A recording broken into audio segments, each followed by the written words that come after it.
Tonight, students rally for higher education. Plus, casino games come to Troy. Stay tuned. Troy TrojanVision Nightly News starts now. From the high-definition digital production center on the Troy campus, with news from Troy University locations around the world, this is Troy TrojanVision Nightly News. Hello and welcome to Troy TrojanVision Nightly News for February 28, 2013. I'm Christina Cook. And I'm Deatra Montgomery. Thanks for joining us this evening. Well, the steps of the State House in Montgomery looked more like a pep rally as college students from all across Alabama cheered and raised signs of support. But at this rally, school colors and teams were set aside for a common cause. We want. We need. Every year, students gather in front of the Alabama State House for the annual Higher Education Rally. Executive Director Gordon Stone excited a crowd of students who were shouting for a change. Students, the faculty, the staff, and all the alums who believe in our public universities together to give them a place so that they can talk to the policymakers and share the issues and the needs of our universities. But why is this event held in front of the State House? What we wanted to do was make sure that the elected officials looked into the eyes of the people that they represent, that they knew that this wasn't just an issue that could be decided because of numbers on a spreadsheet. Stone said that going to the rally was a way students could come together to voice the need to receive one-third of the Educational Trust Fund for public universities around Alabama. I hear that every year. People say, well, it's just a big rally. Why, it just lasts an hour. Can we really make a difference? Absolutely. And the best test of that is when you come down here and you meet with these people, they say, we're working toward that one-third. Well, the reason they say that is because they had a real memory-jarring event that occurred that planted that seed in a strong way. Stone says it's crucial for students to be right here at the State House to get their message across. But what's more important is what students do once they leave here. Stay involved. Take this as a motivation. Follow this up. Get in touch with your local elected officials. Talk to your local House member.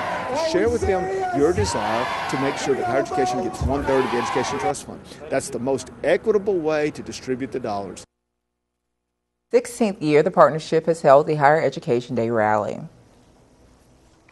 And a high priority of Troy University's Student Government Association is to get as many Troy students to Montgomery as possible every year. And as Bailey Major shows us, this year was a mission accomplished. Hundreds of students from all over the state of Alabama converged at the State House steps, and among them were 200 loud and proud Cardinal-wearing Trojans. Troy University was one of 13 colleges in Alabama at the 2012 Higher Education Day that rallied for one-third funding for higher education. This is the largest legislative rally that's held every year up at the state capitol, and we've spread the word about why we need more equity and funding for higher education. The students of Troy University and Alabama's other 12 public universities to stand up to the Alabama legislature to say, give us more funding now. Students say they were excited to participate in the Higher Education Day rally and think it's important to show Alabama's legislators their support for higher education funding. It's a great university participation event for us to come out, possibly talk with our leaders, let them know our stance on certain issues, especially higher education and the funding that we need to be successful students. So literally having the 13 public institutions come into the State House and rally outside saying, give us more money now, makes them realize that we are people and we're not just dollars and cents. One Troy student says she hopes that participating in the rally can persuade Alabama's leaders to provide more funding for colleges. Currently, 80% of the education fund is being used for K through 12. So if they can vote to keep more money in higher ed, our tuition rates will stay down. The Higher Education Day rally lasts for one day, but for many Troy University students, the battle lasts year-round. We have a student teams achieving reasonable solutions, STARS team within our SGA. If you're interested, please come by the SGA office.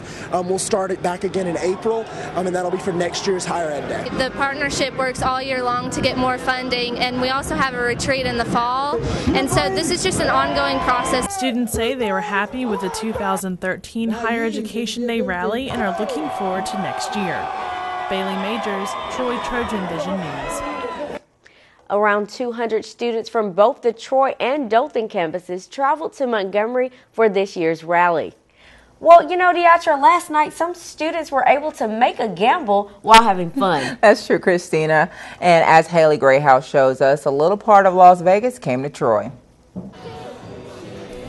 On Wednesday, the Trojan Center ballrooms were transformed into a Las Vegas casino complete with classic games for the University Activity Council's casino night. Blackjack table, there's a poker table, there's a couple slot machines, there's a wheel that you can kind of bet on and try to see if you can have the lucky number. The UAC held the event in hopes to help students relax a little before their midterms. I know midterms are coming up, and we're just trying to get everybody out and just have a good time and kind of relax a little bit during the middle of the week. And the students came to do just that. It's basically just a way to have fun. I mean, just to get my mind from the books a little bit. I mean, with the midterms coming up, we need a way to relax. I'm here to have fun with friends. I mean, I only came because I heard it from my friends, but have fun because I don't want to do homework right now. While Lady Luck was with some students, I won 5 times here already, but I don't know how that works. She was a no-show for most of the night. Yeah, I was looking forward to the slot machines, but only won once. Not so far. We've had a few come in and win a little bit, but overall on the craps table we haven't had a big winner tonight. And at the end of the night, the students could put away their poker faces and cash in their chips for a chance at winning real prizes. There's an Xbox 360, there's a camera, 2 different bikes, 2 iHomes, an iPod. There's a few more, GPS I believe as well. Haley Greathouse, Troy, TrojanVision News. The next UAC event will be Dollar Movie Night next Wednesday. And now taking a look at news from around the state. In Birmingham, a jury was found that an Inslee nightclub and a former Birmingham police officer must pay millions of dollars in damages for their roles in the death of a church music minister killed in a 2009 car crash. The Jefferson County jury returned the verdicts yesterday against Club Volcano and James Lenar Kendrick. In Montgomery, more than 100 people crowded into the House chamber for a public hearing on legislation that will repeal education standards known as Common Core that were adopted for Alabama schools by the state school board. 2 state committees held an emotional public hearing, but neither voted on the proposal to repeal. And in Huntsville, a woman says in a new lawsuit that she became ill after eating a moldy Mr. Goodbar candy bar that she claims was 9 months behind its expiration date. Teresa Brown is suing Walmart and the Hershey Company. Brown says she was working at the store on February 28, 2011, when she ate the candy bar while on break. And still to come on TrojanVision Nightly News, the Trojan baseball team was looking to turn things around and pick up a win at home last night. Daniel Percival will be in with the details of that game and more in sports. But first, billions in automatic spending cuts are set to kick in tomorrow if Congress does not come up with a solution. We'll have that and more after the break. Massive automatic spending cuts are just a day away, and here on Capitol Hill, lawmakers are doing little to stop them. I'm Tara Merchiner with a story coming up.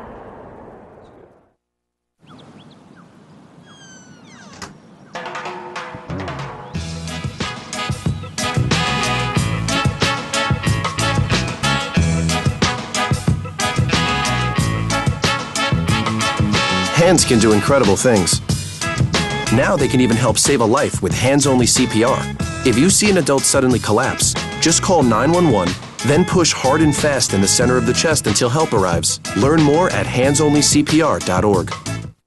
I've been taking classes at Troy online for years. The staff and the professors, they care about developing me, not just academically, but in my future career.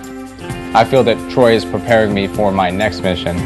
On campus or online, Troy offers you an extraordinary education that can take you anywhere you want to go. Troy University. It's all you need to know. I'm John Phillips. I'm an active duty soldier attending school full-time, and I choose Troy. From the high-definition digital production studios of Troy University, you're watching the award-winning TrojanVision Nightly News. And now for a look at what's happening across the nation and around the world, we'll go to Christina Cook at the Global News Desk. Christina. Thanks, Deatra. Automatic government spending cuts are just one day away, and it appears lawmakers will not find an 11th hour compromise to stop them. Terry Merchiner is at the Capitol Hill with the latest. The chaplain, Dr. Barry Black, will lead the Senate in prayer. Even the Senate chaplain doubted there would be a last-minute deal in his opening prayer. Rise up, O God. and save us from ourselves. Rival Senate bills to stop massive automatic cuts both failed, and the parties continue to point the finger at each other. The president and Democrat leaders have failed to pass a solution of their own. There are Republicans dancing in the streets, happy with the thought that sequestration will happen. Top congressional leaders from both parties will sit down with the president on Friday, but no one expects the two sides to find a compromise before the deadline. Democrats warn the cuts will lead to fewer teachers, cause flight delays, and harm food safety. 750,000 American workers laid off because of sequester implementation. But many Republicans say Democrats are using scare tactics to pass blame. I would suggest that the majority leader, the president, and his cabinet put down the Beltway Kool-Aid because they are predicting a disaster that will not occur. The president and Democrats want a compromise that includes tax hikes on the wealthy. Republicans say the president already won a tax increase in the last budget deal. World's 1.2 billion Catholics are now without a pope. Benedict XVI officially stepped down today. Benita Nair is in Vatican City with the latest details on Benedict's emotional farewell. Benedict XVI raised his arms and greeted the cheering crowd outside the palace where he is beginning his retirement. Padre e Figlio e Spirito Santo. It was his final appearance as Pope. The 85-year-old Benedict walked slowly with a cane as he departed the Vatican. Vatican staffers cheered as bishops and monsignors kissed his ring for the last time. There were more goodbyes before Benedict boarded a helicopter that took him to the papal retreat south of Rome. He will spend several months there before returning to the Vatican grounds. He plans to stay hidden from the world, dedicating his life to prayer. In the moments before the Pope's final send-off, a massive crowd had gathered outside St. Peter's Square. Some of them had camped out for hours to see him in his helicopter. Sad to see him go. I love him. Excited to see what happens next. Pater. Thursday morning, Benedict gave a final blessing to the cardinals who will elect a new pope. One of them will replace him. La vostra vicinanza. Benedict promised to revere and obey his successor. The cardinals are now talking about the qualities they are looking for in their new leader. Someone who teaches well and communicates well. He must be a man of deep faith, as Benedict has been. As night descended on the papal retreat, Swiss guards closed the palace doors, signaling the official end of Benedict's reign. That wraps things up from the Global News Desk. To see more stories from across the country and around the world, you can tune into Trojan Vision Global News right here after the nightly news. Now, back to you, Deatra. Thanks, Christina. And now Danielle Percival joins us with sports. So, Danielle, it seems like Trojan sports have definitely been busy. The baseball team had a game last night, and there's a couple of teams playing tonight, right? That's right, Deatra. It is springtime, so spring sports are in action. Winter sports are wrapping up, which means there is a lot of Trojan sports action. So, let's jump right into it. All right. The Trojan baseball team returned home for a midweek matchup with Jackson State last night, and while the offense may not have wowed the crowd, a new face certainly did. Justin McNally has the story. Making his first ever start as a Troy Trojan, freshman pitcher Levi Tate pitched 4 innings for the Trojans, struck out 2 batters. Oh yeah, and did not surrender a single hit as the Trojans went on to defeat Jackson State 7-2 on Wednesday night. Well, I think it was a quality start for Levi. We were more interested in how he handled himself from a first career start standpoint, and would he be nervous and rattled? I thought he settled in and pitched pretty good for us tonight. The Trojan offense, which has been hammering opponents, was nowhere to be found in the early stages of the game, so the ball was left in the hands of Tate and the Trojan bullpen to keep them alive, and they delivered. I was able to command the ball, command my fastball. Just being able to control all 3 pitches is what's going to make any guy a good pitcher at the Sun Belt level. Pitching staff, they've done a great job all year so far. I think they're going to continue to do a good job. Got a lot of senior leaders in the bullpen on the mound out there, and those guys go out there every day and compete their tails off. Trojan shortstop Garrett Pitts had a stellar night from the plate, going 3 for 3 and driving in 2 runs, and Josh McDormand added 2 hits as well. Left fielder Danny Collins blasted his second home run of the season in the 7th inning, and that unleashed the Trojan offense. Danny Collins with the big 2-run homer there kind of opened the game up a little bit for us, and then a couple quality at-bats to follow that. Well, I was struggling in the plate tonight, the slower pitching and whatnot, so I made a little adjustment at the plate and shortened my swing a little bit, and it paid off. Senior pitcher Thomas Austin came on in the 8th and pitched the final 2 innings to seal the win for the Trojans and halted the 2-game skid. Tate with some kind words on the guys who back him up. I'd put it up against anyone, and, they did a great job. Justin McNally, Troy TrojanVision Sports. The Trojans will stay at home for a weekend series against Southern Mississippi starting on Friday. First pitch for that game will be at 6 p.m. And the Troy softball team will be back in action tonight, beginning a busy 4 days. Troy will be playing 6 games in the next 4 days. The Trojans will be playing a makeup game for an earlier contest with Florida State that was postponed. Last season, the Trojans beat the Seminoles 4-3 at home, in large part thanks to a complete game from Ashley Rainey. The stellar arms this year have been Rachel Rigney, who leads the conference in innings pitched, and J.C. Affelt, who picked up both wins for the Trojans last weekend. First pitch against the Seminoles was scheduled for 5 p.m. tonight. However, that game has been delayed due to some travel issues. And then tomorrow morning, the Trojans will begin play in the Renegade Classic facing Appalachian State at 9 and the Seminoles for the second time in 2 days at 1:30. And on campus tonight, Trojan Arena will be the site of a doubleheader against Middle Tennessee, the best team in the conference on both the men's and women's side. And for the women's team, they'll be looking to defeat the Blue Raiders for the second time this season.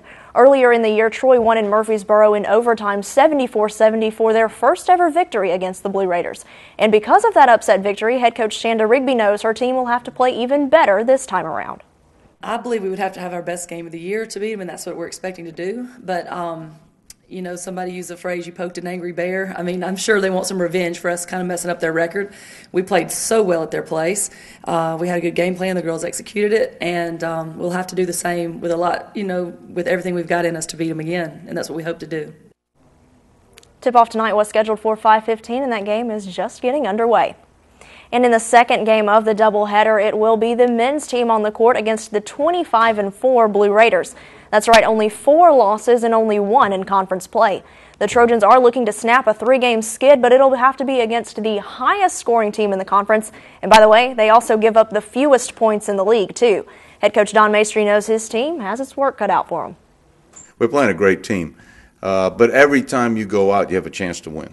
So you can't just think it's an automatic just because they're outstanding that you're going to not win the game. I think we would have to play great, don't get me wrong, and they would have to play below their potential for us to win the game. And for fans who head out to the games tonight, they'll be getting more than just basketball. It is Fan Appreciation Night, and fans will be receiving a voucher for free admission to one of the Trojan baseball team's games against Southern Miss this weekend.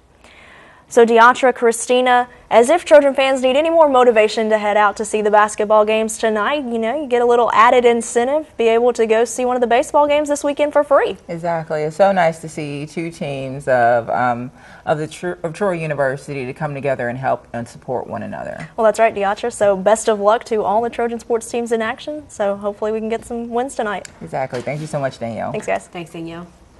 Still to come on Troy TrojanVision Nightly News, Aaron Taylor sits down with Troy's newly elected SGA president. But first, we've seen sunny skies and cooler temperatures today. But will that last throughout the week, Jamarlo?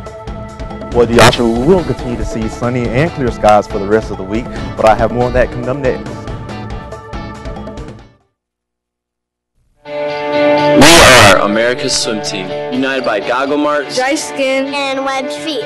Separated by seconds. Bound by friendships. We have superhuman powers, superhuman lungs, superhuman strength. And we love that after the chlorine wears off and the water drains from our ears, we are still America's swim team. I am. I am. I am. I am. I am. We are America's swim team. Time was, kids did what came naturally, spending free time running through the grass, exploring streams. But times have changed. Today's indoor kids spend more than 7 hours in front of electronic media. That's why National Wildlife Federation created the Be Out There movement. Outdoor play improves kids' health, body, mind, and spirit. It helps them stay fit, enhances creativity, and could even make them better students. There's a reason they call it the great outdoors. Learn more at beoutthere.org. From the high-definition digital production studios of Troy University, you're watching the award-winning TrojanVision Nightly News. And now Jamarlo Phillips joins us with weather. So, Jamarlo, it seems we experienced a lot of rain in the beginning parts of this week and a little bit of last week, but the temperature seems to drop a little bit, but we've seen some pretty beautiful days. What can we expect for the weekend? Yes, for the past couple of days, we've been having great weather, but for the weekend, we may have something coming in, maybe some showers or something, but I'll get into more of that right now. But first, let's take a look at our campus snapshot. Taking a look across Bill Graves, we can see that it's clear right now on the campus. Been a beautiful day all day today, just a little bit cool. Going into our current conditions, our skies right now are mostly cloudy. Temperature coming in at 50 degrees, dew point at 28, humidity at 42%. Barometer reading 29.29 inches, is going steady, with our winds coming from the northwest at about 10 miles per hour. Taking a look at today's stats. Today we were able to see a high of 55 degrees, a low of 33. There was no rain in our area for today. Sun rose this morning at 6:11 a.m. and will set at 5:41 p.m. Taking a look at our temperatures from around the state, we can see that we're experiencing those mid-40 to low 50-degree temperatures across the United States, as well as clear skies, excluding Montgomery. We're sitting right here at 52 degrees with partly cloudy skies. Mobile at 53, Birmingham 44, as well as Huntsville, Troy at 50 degrees, as well as Phoenix City, and Dothan at 53 degrees. Taking a look at our current temperatures in our area, we can see that in our area we're experiencing those, again, those very cool temperatures down to the low to mid 50 degree temperatures. Going down to the Florida area, we can see that Tampa's at 69 degrees, 73 in Orlando, and Miami is at 69 degrees. Taking a look at our current temperatures across the United States, we can see that in the north near the Missouri areas, they're experiencing some very cooler temperatures in those areas, and also in the Michigan areas as well, reaching all the way down to the low 20s actually. Going to our current surface map, we can see that we don't have too much going on. We have a few high pressure systems sitting right here that may be moving eastward. But as we look into our area, we can see that we're pretty clear. But as we go into a closer look into our area, we can see that we have a few winds right here in the eastern portion of Alabama. We we also have a cold front above the Tampa, Florida area. Taking a look at our precipitation forecast for the next 48 hours, we can see that in our area we will be clear of rain, but portions of North Alabama, North Atlanta, and Louisiana will be experiencing about a quarter inch of rain the next 48 hours. Going into Friday's forecast, our area will be clear, like I said before. Some portions of North Alabama will be experiencing a few showers, but as we go into Saturday's forecast for the weekend, we can see that some rain will try to push back into our area, but maybe we'll be able to overlook that on Saturday. Taking a look at Sunday's forecast, our area will be clear, and taking a look at Monday, again, we're going into next week with clear skies, and hopefully it's sunny as well. Taking a look at tonight's forecast, tonight we'll be seeing mostly clear skies, winds light and variable coming from the west at about 5 to 15 miles per hour, low of 34 degrees. Taking a look at tomorrow's forecast, mostly sunny, increasing clouds, winds coming from the northwest at about 12 miles per hour with a high of 57 degrees. Taking a look at our 4-day forecast, we can see on Friday, partly cloudy skies, a high of 57 degrees and a low of 33. Going to Saturday, Sunday, also clear skies, and going into the beginning of next week, we will be experiencing clear and sunny skies.